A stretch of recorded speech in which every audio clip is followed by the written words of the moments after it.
अस्सलाम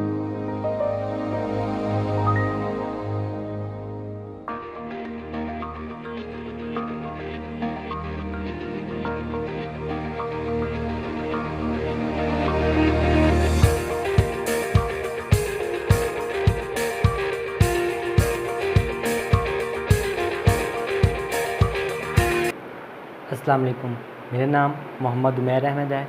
आज मैं आपको ये बताऊंगा कि टाइप्स ऑफ लोन कितने किस्म की होती है। Icom part 2 principle of banking chapter number 2 के अंदर जो चैप्टर नंबर 2 कमर्शियल बैंक के अंदर जो सवाल है टाइप्स ऑफ लोन, यानी जो लोन जो बैंक जो लोन देता है उसकी कितनी इकसाम होती हैं।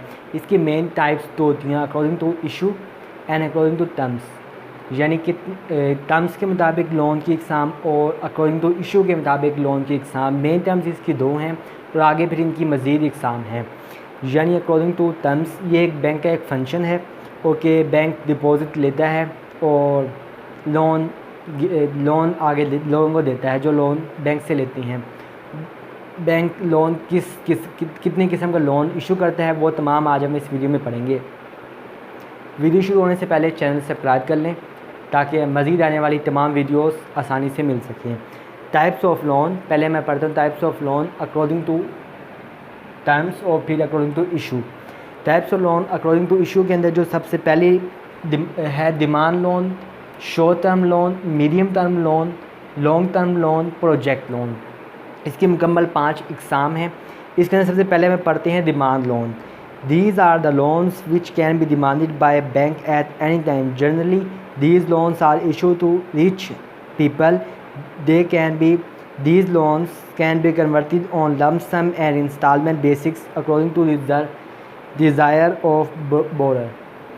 इससे मुराद डिमांड लोन से मुराद ये है कि ये इस किस्म का लोन होता है जो किसी भी वक्त बैंक से डिमांड की जा सकता है और इसके ऊपर इंटरेस्ट रेट थोड़ा सा ज़्यादा होता है क्योंकि ये विच can B demanded by bank at any time, क्योंकि ये बैंक से हम किसी भी वक्त डिमांड करके ले सकती हैं। और ये ज़्यादातर रिचली और वर्दी पीपल्स यानी अमीर लोगों को ज़्यादातर ये इशू किया जाता है क्योंकि बैंक को गारंटी होती है कि ये लोग वापस कर सकती हैं। यहाँ बैंक ये लोन ज़्यादातर अपने जो बैंक के मुस्तकिल कस्टमर होते हैं, बैंक ज़्यादातर ये लोन सिर्फ उनको ही इशू करता है। इसके बाद जो दूसरी टर्म है वो है शॉर्ट टर्म लोन, यानी मुख्तसर अरसे के लिए जो बैंक की रकम लोगों को देता है मुख्तसर अरसे के लिए, उसे कहते हैं short term loan. These loans are issue to meet the day to day requirement of the business for the period of up to 1 year. यानी बैंक की वो लोन की बैंक इस किस्म का बैंक का लोन जो बैंक किसी कारोबार को देता है जिसका दुरानिया 1 साल हो, यानी 1 साल के अंदर कारोबार को वापस बैंक को देना पड़ता है, ये इसको कहते हैं शॉर्ट टर्म लोन। इसके बाद आता है मीडियम टर्म लोन, यानी जिसका दुरानिया शॉर्ट टर्म लोन से ज़्यादा होगा उसको मीडियम टर्म लोन भी कहा जाता है। These loans are given to purchase raw material and to meet the administrative expense for the period 1 to 5 year. ऐसा लोन की ऐसी किस्म जो रॉ मटेरियल परचेज़ करने के लिए लिया जाए बैंक से और या इंतज़ामी एक्सपेंस उठाने के लिए कारोबार अपने बैंक से ये लोन लेता है और इसका दुरानिया 1 से 5 साल के दरमियान होता है। या इसका दुरानिया शॉर्ट टर्म लोन से ज़्यादा होता है और लॉन्ग टर्म लोन से कम होता है, इसे कहते हैं मीडियम टर्म लोन। इसके बाद अब हम बात करते हैं लॉन्ग टर्म लोन, यानी लॉन्ग टर्म लोन से क्या मुराद है। Long term loan these loans are issued to the purpose of investment and purchase fixed asset, for example building machinery plant etc, and this period is 6 to 10 year।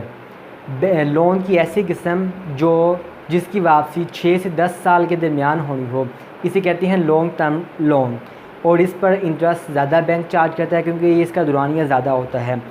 और ये जो कारोबार वाले ऐसे कारोबार इसको लेते हैं, इस लोन को लेती हैं जिन्होंने नया कारोबार सेटअप करना हो या उन्होंने न्यू इन्वेस्टमेंट कहीं करनी हो या उन्होंने कोई नया अपना प्लांट लगाना हो, नई मशीनें लगानी हो या जो फिक्स्ड एसिड उन्होंने कोई अपना नया बनाना हो और वो लोन लेके बनाना चाहती हो तो वो लेती हैं लॉन्ग टर्म लोन। और इसके बाद आता है project loan. These are the loans which can be issued by the bank to complete the project of big industries. और ये जो बैंक की प्रोजेक्ट लोन की किस्म है ये बैंक किसी प्रोजेक्ट को मुकम्मल करने के लिए बैंक ये लोन इशू करता है बिग इंडस्ट्रीज़ को। इसके बाद आते हैं the note. The concept of medium term loan have been ending gradually in the modern banking. जो मॉडर्न बैंकिंग अब आ रही है इसके अंदर Aahista Aahista medium term loan है वो आहिस्ता आहिस्ता ख़त्म हुआ जा रहा है, यानी शॉर्ट टर्म लोन और लॉन्ग टर्म लोन अब चल रहे हैं, medium term loan Aahista Aahista ख़त्म हो रहा है। इसके बाद दूसरी जो टर्म है वो है अकॉर्डिंग टू इशू, यानी इस काइंड्स टाइप्स की लोन की टाइप्स हैं वो अकॉर्डिंग टू इशू कौन कौन सी हैं। इसके अंदर आएगा कैश क्रेडिट, इसे कैश फाइनेंस भी कहते हैं। इसके बाद आएगा ओपनिंग लोन अकाउंट के बैंक में अकाउंट खुलवा लिया जाए। और तीसरी है ओवरड्राफ्ट, करंट अकाउंट पे जो ओवरड्राफ्ट मिलता है उसे कहते हैं ओवरड्राफ्ट। मॉर्गेज या अपना जिसने लोन लेना हो तो वो अपना कोई फिक्स एसेट बैंक के पास मॉर्गेज प्लस करवा देता है तो उसको भी जो लोन दिया जाता है उसे कहते हैं मॉर्गेज लोन। इसके बाद आएगा discounting of bill of exchange. सबसे पहले हम बात करते हैं कैश क्रेडिट, जिसे कैश फाइनेंस भी कहा जाता है। Bank also give cash credit against current assets such as shares bounce.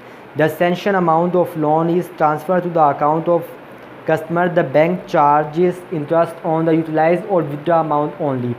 जो कैश क्रेडिट और कैश फाइनेंस वाला की किस्म है लोन की, इसके अंदर जो बैंक लोन इशू करता है बैंक इसके अगेंस्ट अपने पास जिसको लोन इशू करता है उससे करंट एसेट लेता है। जिस तरह करंट एसेट में आते हैं शेयर्स, कंपनी किसी कंपनी के उसने शेयर्स खरीदे हों या किसी कंपनी के डिबेंचर्स हों या गवर्नमेंट सिक्योरिटीज़ हों तो वो बैंक अपने पास रख लेते हैं, उनके अगेंस्ट आदमी को शेयर्स इशू करता है।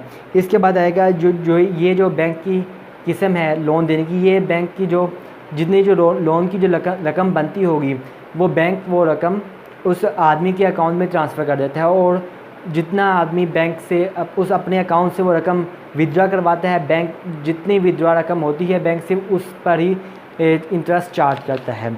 इसके बाद दूसरी है वो है opening loan account. In this method bank open loan account in the name of its customer instead of giving cash as loan. The customer can draw money according to the requirements from loan account. In this method, the bank charge interest on total amount of loan, whether withdraw or not.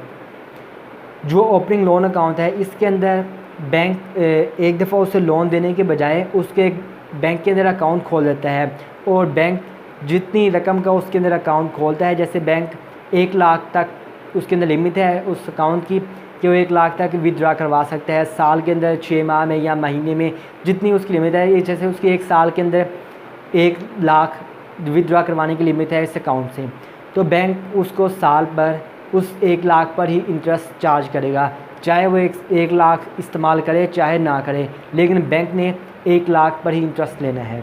इसके बाद आएगा by overdraft. Bank allow their trustful customer to draw more than their deposit that they have in their bank account. Bank charge interest on overdraft on daily basis. In modern banking, overdraft facilities is also known as running finance. Bank जो अपने bank के जो पक्के मुस्तकिल customer होते हैं current account के, bank उन्हें ये अपॉर्चुनिटी देता है कि वो जितना उन्होंने करंट अकाउंट में डिपॉजिट करवाया वो उससे ज़्यादा विड्रॉ करवा सकते हैं और बैंक जितना भी वो विड्रॉ करवाते हैं बैंक उनसे विड्रॉ अमाउंट पर on daily basics interest charge करता है। जो आजकल के दौर में यानी जब मॉडर्न बैंकिंग के अंदर इसे रनिंग फाइनेंस भी कहा जाता है, यानी ओवरड्राफ्ट फैसिलिटीज़ को रनिंग फाइनेंस भी कहा जाता है। इसके बाद आएगा बाय मॉर्गेज और प्लज। इसके अंदर जो मॉर्गेज और प्लज के अंदर एक डिफरेंस ये है कि ऐसी तमाम प्रॉपर्टी जो मूवेबल हो जैसे सोना, शेयर्स, सिक्योरिटीज़, यानी जो हम एक जगह से दूसरी जगह ले जा सकते हैं आसानी से, उसे कहते हैं जब वो हम बैंक के पास रखवाते हैं, गिरवी रखवाते हैं तो उसे कहते हैं प्लज हो गया। जब ऐसी चीज़ जिसे हम आसानी से जो मूव नहीं कर सकती हैं, जो साइज़ में काफ़ी बड़ी है, फिक्स्ड एसेट जिसके अंदर आती हैं, जिसके अंदर बिल्डिंग आ गई, लैंड आ गई, इस तरह की जो बड़ी फिक्स्ड एसेट हैं, इन तमाम जब बैंक के पास प्लज होती हैं, गिरवी रखते हैं तो वो बैंक उसको कहते हैं मॉर्गेज। और बैंक प्लज होती है यानी मूवेबल चीज़ें और मॉर्गेज होती हैं इमूवेबल चीज़ें।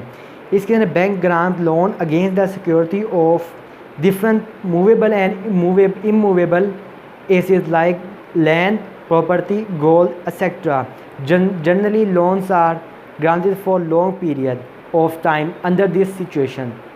जब बैंक कोई चीज़ मॉर्गेज करता है या प्लज करता है तो वो उसके अगेंस्ट लॉन्ग टर्म के लिए लोन इशू करता है और इसकी अमाउंट भी ज़्यादा होती है।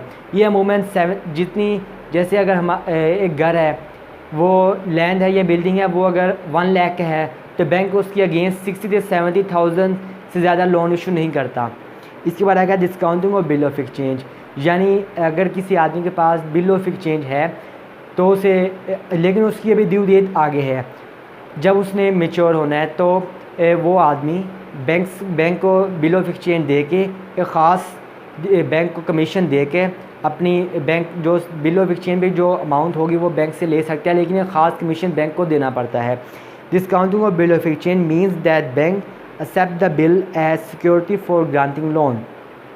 It is also a source of income for the bank because it always deducts the nominal amount as discounting on bill.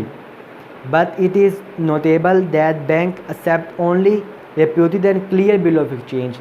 यानी सिर्फ बैंक से वही बिल ऑफ एक्सचेंज वसूल करते हैं जो क्लियर हों और या जो इनकी रेपुटेशन अच्छी हो, या जो बैंक के मुस्तकिल कस्टमर हो, जो बैंक को अक्सर बिल ऑफ एक्सचेंज देती हैं और बैंक सिर्फ उन्हीं कस्टमर से ज़्यादातर बिल ऑफ एक्सचेंज लेता है। और बिल ऑफ एक्सचेंज जब बैंक इससे अगेंस्ट लोन इशू करता है, वो होती तो वो बिल ऑफ एक्सचेंज की रकम है, लेकिन बैंक अपने पास वो लोन इशू करता है और बैंक उस जितना बैंक लोन इशू करता है, बैंक जितने के बिल ऑफ एक्सचेंज होता है बैंक उतना ही लोन इशू कर देता है, क्योंकि बैंक के पास लोन इशू जो बैंक करता है उसके अगेंस्ट बैंक के पास बिल ऑफ एक्सचेंज होता है और जब वो बिल ऑफ एक्सचेंज मैच्योर होता है तो बैंक उससे रकम वसूल कर लेता है। ये जो तमाम थी ये थी types of loan according to issue और अकॉर्डिंग टू इशू, और इसके अंदर आएगा अकॉर्डिंग टू टर्म्स। इसकी दोनों 5-5 एग्ज़ाम थी और ये तमाम लोन्स की एग्ज़ाम थी। बैंक किस तरह और किस बैंक की जो लोन देने की एग्ज़ाम है वो कितनी है और किस किस तरीके से हैं।